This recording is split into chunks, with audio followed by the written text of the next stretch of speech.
වෛද්‍ය රාමනාഥ අර්ජුන මන්ත්‍රීවරයා අත්දහවල් පොදු පොලිස් ස්ථානයේ අත්අඩංගුවකින් තිබෙනවා. ඔහු අත්අඩංගුවට ගැනීමට ආසන්න හේතු වන්නේ පසුගිය සඳුදා දින මන්ත්‍රීවරයා තමාගේ මෝටරයේ පිටදෙව්ව හෝල් කටමාද දෙසින් පැමිණලා ඔටුව දුම්රිය පොලිසිය වාහන නැවැත්විය යුතු ස්ථානයකට නවත්තල මන්ත්‍රීවරයා සහ තවත් කාන්තාවක් ඉන්දකගොස් නුවරට සංඝාධිකාරීගේ උද්ඝෝෂණයක් එම උද්ඝෝෂණයට අදා සහයෝගය පළ කළා. නවත මන්ත්‍රීවරයා තමන්ගේ වාහනය රැගෙන යන්න වාහනේ නවතා ඇති ස්ථානයට එනවා.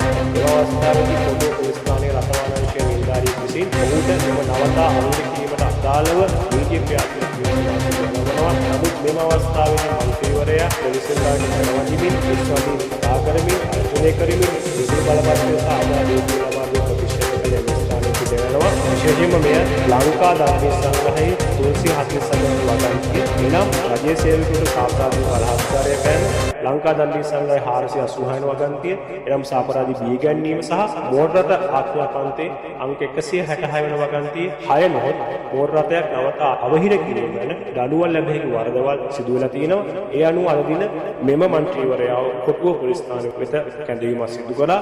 එම කැඳවීම අනතුරුව ප්‍රකාශ සටහන් කරගෙන මන්ත්‍රීවරයා අත්අඩංගුවට ගැනීම සිදු කළා. අද දිනම ඔහු කොටුව මහේස්ත්‍රාත් අධිකරණයට ඉදිරිපත් කිරීමට